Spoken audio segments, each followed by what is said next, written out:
जीता भी है। थोड़ी सी ये कि अपनी स्ट्रेंथ पे ऑस्ट्रेलिया नहीं खेली, जो उनकी स्ट्रेंथ है हाँ, क्या है? वो उनकी पेसेस है उनके, और बैटिंग है। एक आध स्पिनर, एक मैक्सवेल, इसी पे वो जीते हुए आए हैं। अब पहली दफा नहीं, बहुत दफा जीते हैं। हाँ, कई बार। T20 हो या वो शायद गलती कर गए, वीक स्पिनर्स थे उनके, जहाँ पे विकेट लेने की थी वहां पे विकेट नहीं ले।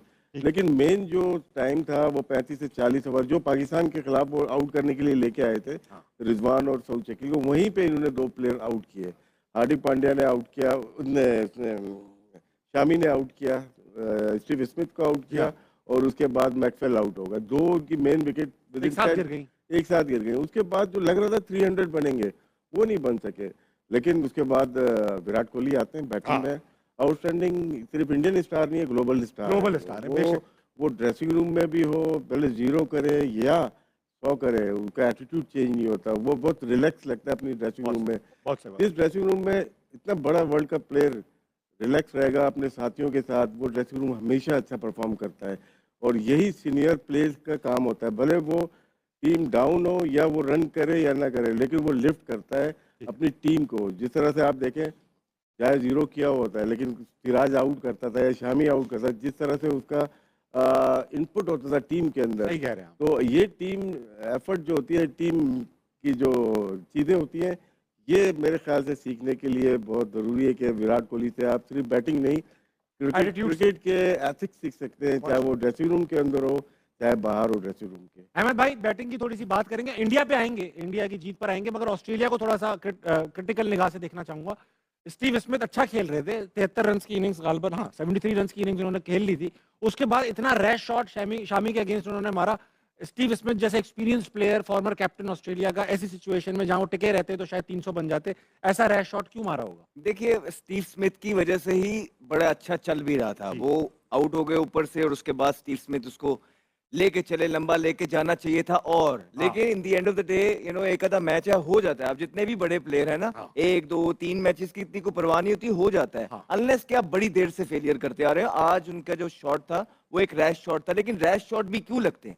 कोई ना कोई ऑपोजिशन टीम चीज अच्छी कर रही होती है, कहीं ना कहीं प्रेशर बिल्ड हो रहा होता है, कहीं ना कहीं आपको सफोकेट किया जा रहा होता है, आपको इस पोजीशन में लेके आया जाता है कि यार अगर ये नहीं करूंगा तो ये हो जाएगा। तो यहाँ पे भारत को क्रेडिट जाता है कि उनकी जो प्लानिंग थी, जिस तरह वो आने से पहले इंग्लैंड को उन्होंने 8 मैच हराए, उनके ऑलमोस्ट सारे प्लेयर्स बड़ी जबरदस्त फॉर्म के अंदर थे, सबको इनफ गेम टाइम मिला। उसके बाद वो बेहतरीन कॉम्बिनेशन लेके आए, 5 स्पिनर्स के साथ उतरे। तो ये क्रेडिट सारा भारत को जाता है। फिर एक दफा मैंने एक्सक्यूज नहीं सुना, पिछले 14 टॉस हो गए, रोहित एक टॉस नहीं जीता, एक दफा नहीं जीता कि जी कि हम टॉस जीत गए, बड़ा इंपॉर्टेंट था। हालांकि वाकई टॉस यहाँ पे इंपॉर्टेंट होता है, लेकिन उनके पास इतनी स्ट्रेंथ मौजूद है, इतनी गेम पावर मौजूद है, इस तरह के प्लेयर्स मौजूद है, किसी भी सिचुएशन को बड़ा कामली डील करते हैं। और उनके जो सीनियर प्लेयर हैं वो आईसीसी के इवेंट में रिस्पॉन्सिबिलिटी लेते हैं, यंगस्टर्स को गाइड करते हैं, but bulk of the load जो है वो उनके सीनियर प्लेयर। विराट कोहली की हम बात करते हैं, हमारे तो फेवरेट प्लेयर हैं, और हर गुजरती हुई इनिंग से, 12वीं या नहीं भी खेले, लेकिन उनको देख के इंसान सीखता है। जिस तरह की ये भी आराम से, कोई कामनेस थी, मेंटली बहुत स्ट्रांग है, इतने स्ट्रांग है कि आप देखें आउट ऑफ फॉर्म थे भी पीछे, लेकिन जैसे आईसीसी का इवेंट आया है उन्होंने 360 डिग्री जो चेंज किया है। इन्हीं इवेंट्स के लिए आप पे इन्वेस्टमेंट होती है। और विराट कोहली, मुझे नहीं पता कि हमारे टॉप बैट्समैन के कितने स्कोर होंगे वनडे में, 5000 6000, उस बंदे के सिर्फ चेज में 8000 स्कोर हो गए हैं, सिर्फ चेज में। हाँ, एंड देन हम कहते हैं जी अहमद शहजाद के साथ कंपैरिजन ही आप आमिर के साथ, नहीं नहीं नहीं नहीं, फिर उसकी मेरे साथ 9 सेंचुरियां हैं चेज में, 9 सेंचुरियां। और जिस तरह आज 82 84 90, ये तो गिनने में नहीं आते। तो एक मुझे बस उस टाइम का होता है कि भारत भी कभी कभी उस तरह के प्लेयर को, उस तरह उनके सीनियर प्लेयर्स अप्रिशिएट नहीं करते। जिस दिन वो जाएगा भारत को उसकी कदर आएगी, भारत की टीम को उसकी कदर आएगी। बहुत प्लेयर है भारत के पास, लेकिन विराट कोहली जैसा कोई एक नहीं आ पाएगा जो उसकी खिदमत है ना अपनी मुल्क के लिए। जिस तरह उसने बिलियंस ऑफ पीपल की जो एक्सपेक्टेशंस को इन 2 छोटे कंधों पे कैरी किया है, I think is one in. जिस तरह आमिर भी बोलता है, जिस तरह फुटबॉल के अंदर रोनाल्डो है, यहाँ पे क्रिकेट के अंदर विराट कोहली है। और विराट कोहली जैसा कोई प्लेयर मेरी जनरेशन में मैंने नहीं देखा, मुझे नहीं लगता आएगा भी, मैंने नहीं देखा। मैं आमिर भाई पे आना चाहता हूँ, आप ऐड कर लो, ऐड कर लो, आप ऐड कर लो। मेरे ख्याल से चेजिंग में 22 से 23 सेंचुरी है उनकी, दोबारा कहिए। 22 से 23 सेंचुरी है उनकी चेजिंग में। वनडे में हाँ, हो सकता है क्योंकि बहुत सेंचुरीज हैं, 51 तो सेंचुरीज हैं लड़के की। 51 ओके, शायद मेरे ख्याल से वो 9 से ज्यादा होंगी, अहमद भाई हो सकता है। ओके। अच्छा आमिर भाई, एक बात मैं करूंगा, हम 28 सेंचुरीज हैं विनिंग कॉज में, 28 सेंचुरीज चेज में, विनिंग कॉज में 51 तो टोटल हैं उसमें से। और आपको पता है कि सबसे ज्यादा प्रेशर एज अ बैट्समैन तब होता है जब आप चेस कर रहे हो। उस बंदे की 28 सेंचुरियां अच्छा मैं आमिर भाई आपसे ये बात करूंगा कि अहमद भाई ने कहा उस जैसा कोई नहीं आएगा। हम पाकिस्तान में जब भी हम पाकिस्तानी ऐसा होता है कि कोई बड़ा स्टार दुनिया से चला जाए तो हम कहते थे इनकी खलापुर नहीं होगी, अब इन जैसा कोई नहीं आएगा। जब सचिन तेंदुलकर रिटायर हुए तब भी ये कहा गया इन जैसा कोई नहीं आएगा, मगर इंडिया ने एक विराट कोहली प्रोड्यूस कर लिया क्योंकि सिस्टम है, शायद उनके यहाँ विराट कोहली जैसा भी एक और आ जाए। अब शुभमन गिल आ चुके हैं, वो भी हमसे तो बड़े ही बैट्समैन है। आपको ऐसा लगता है कि विराट के जाने के बाद विराट नहीं आएगा? नहीं आएगा, नहीं आएगा। अच्छा इतना क्योंकि सुपर उसके जो वर्क एथिक्स है मुझे नहीं लगता आजकल की जनरेशन उस तरह अपने आप को कर सकती है। बिल्कुल जितने सेक्रीफाइसेस उसने किए हुए हैं, उसके ट्रेनिंग, उसके आप उसका डिसिप्लिन देख लो लाइफ में, बहुत मुश्किल आजकल की जनरेशन के लिए। यस शुभमन बहुत अच्छा प्लेयर है, लेकिन मुझे नहीं लगता कि विराट जैसा कोई टेम्परामेंट या अंडर प्रेशर बहुत मुश्किल काम है। ठीक है, देखिए शुभमन के पास अभी विराट कोहली टीम के अंदर मौजूद है। एक यंगस्टर के पास जब तक सीनियर होता है ना तो उस पे प्रेशर कम होता है, सारी तोपों का रुख सीनियर पे होता है। जिस दिन विराट कोहली इस टीम से चले गए उस दिन मैं देखूंगा शुभमन कैसे पूरी भारतीय टीम का बोझ उठाता है, तब मानूंगा मैं शुभमन को। ठीक है। पहले जब विराट आए थे तब सचिन भी थे, एक सिस्टम चल रहा है इंडिया में, लगता है वो ऐसा? प्रोसेस के साथ चलते हैं। काशिफ भाई उसमें क्या है कि साथ के प्लेयर्स बहुत हो गए। सचिन के साथ लक्ष्मण भी था, द्रविड़ भी था, गंगोली भी था, गौतम गंभीर, तो इनके साथ भी हैं। अगर नए प्लेयर तो आने मालूम है, शुभमन गिल की बात हो रही है, बड़े अच्छे प्लेयर, लेकिन जायसवाल बहुत आगे का प्लेयर लग रहा है। तो इन तीनों फॉर्मेट में कभी फ्लॉप होते हुए नजर आते हैं। आपको विराट भी नजर आएंगे टेस्ट क्रिकेट में फ्लॉप होते हुए, शुभमन गिल भी नजर आते हैं। लेकिन वो प्लेयर ऐसा है जो कि इतनी यंग एज में ऑस्ट्रेलिया के खिलाफ जो खेला लड़का, वो आउटस्टैंडिंग प्लेयर है। अच्छा भाई $1 मिलियन क्वेश्चन है, आप दोनों से पूछूंगा। $1 मिलियन यही देंगे या मैं आपको दूंगा आपसे पूछूंगा क्योंकि आप रिटायर हो चुके हैं। ओके, ये पूछूंगा कि विराट कोहली है, चैंपियंस ट्रॉफी जीत जाएंगे, एक इफ अगर जीत गए तो एक हाई नोट है, चैंपियंस ट्रॉफी बड़ा टूर्नामेंट है वर्ल्ड कप के बाद, तो उनकी कंट्रीब्यूशन से जीतेगा। 2 बड़े मैच में परफॉर्म किया, तो विराट कोहली को छोटे मैच अब खेलने नहीं चाहिए क्योंकि वो उनमें खेलते नहीं है और बड़े मैच में वो सेंचुरी बना देते हैं, कोई तरीका ही है। खैर मुझे ये बताओ, आप वो रिटायरमेंट लेंगे इस हाई नोट पे या अभी कोई और टूर्नामेंट खेलेंगे? जिस तरह की उनकी फिटनेस है मुझे नहीं लगता अभी, आई थिंक वो 2 साल खेल सकते हैं, लेकिन यू नेवर नो। अभी T20 का भी कोई एक्सपेक्ट नहीं कर रहा था, फाइनल जीत के उन्होंने हाई नोट पे फिनिश किया है, so you never know. But I think जो उनकी फिटनेस है, जिस तरह वो चल रहे हैं, 2 साल तो वो आराम से खेल सकते हैं। राशिद भाई आपने भी आप भी रिटायर्ड प्लेयर्स में शुमार होंगे, लेकिन आपको लगता है विराट को रिटायरमेंट दोनों को जीतने के बाद जिस तरह से इन्होंने T20 में रिटायरमेंट ली थी, हाई नोट पे छोड़ देनी चाहिए ताकि लोग और तड़पते रहें। अहमद भाई आप इसके बाद क्या हासिल करेंगे? इसके बाद सिर्फ टेस्ट क्रिकेट पे फोकस करें और वनडे में नए प्लेयर बहुत ज्यादा आ रहे हैं। आपकी बात हुई है कभी विराट से? आपकी होती रहती है, अब छुपाइएगा नहीं, लेकिन कभी बात हुई है कि मैं विराट रिटायरमेंट ले रहे हैं? नहीं नहीं, मेरी इस बारे में बिल्कुल बात नहीं हुई। मुझे ये जरूर पता है कि जिस तरह का करियर उनका गया है, जो अल्लाह ने उनको इज्जत दी है, वो जब भी रिटायर करेंगे ये उनका अपना डिसीजन है। जो उन्होंने करना था वो कर लिया है। अब वो भारत के लिए और यंगस्टर्स के लिए खेल रहे हैं और अभी भी एक रोल मॉडल है टीम के अंदर। आप खुद ही सोचे कि ऐसा प्लेयर पाकिस्तान में हो तो 4-5 साल आराम से खेल जाएगा।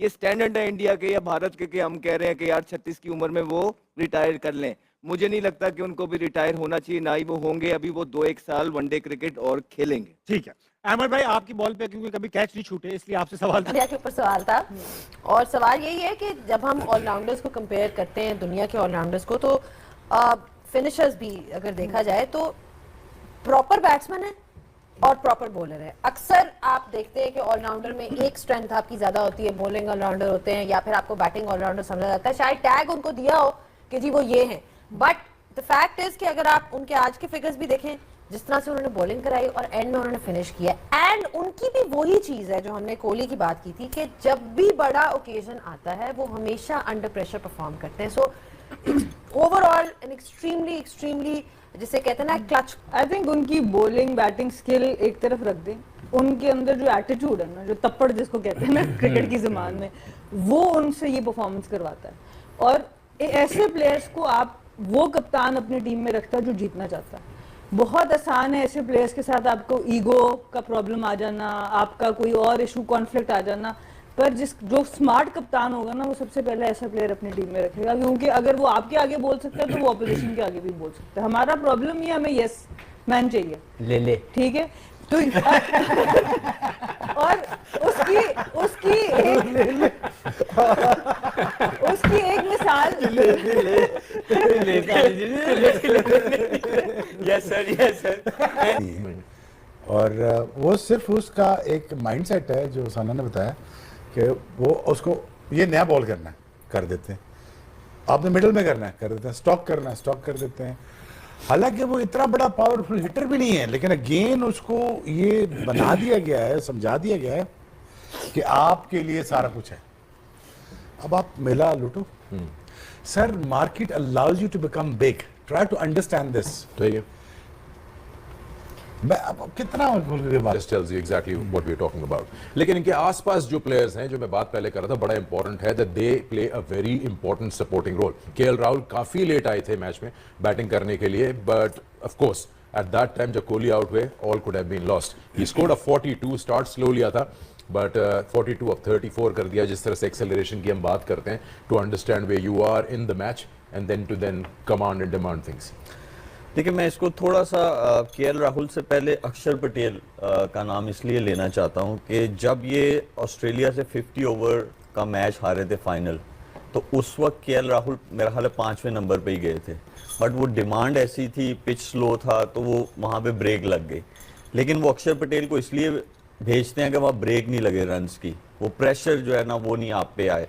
अब आप आ जाए केएल राहुल पे, केएल राहुल जो है उनको 3 टाइप का खेलना आता है, इसीलिए उन्होंने उनको वो नंबर दिया, फिनिशर वाला जो है रोल उनको दिया है कि अगर आपको कर दिया जाता है। लेकिन ये भी देखना जरूरी है कि क्या उस प्लेयर में वो कैपेसिटी है, क्या उसने अपनी गेम को उसके अकॉर्डिंगली इवॉल्व कर रहा है या नहीं कर रहा। आप ऐसे रोल के लिए किसी ऐसे प्लेयर को ले जिसके पास ये स्किल्स ही ना हो, जिसका मेंटल स्टेट ऐसी जगह पे प्रेशर एब्जॉर्ब करने के लिए रेडी ना हो, तो वो कभी भी फिनिशिंग लाइन आपको नहीं करेगा। He started as an opener, number 3 पे भी खेले हैं, फिर उसके बाद ये आके तो ये 5 के ऊपर सेट हो गए हैं।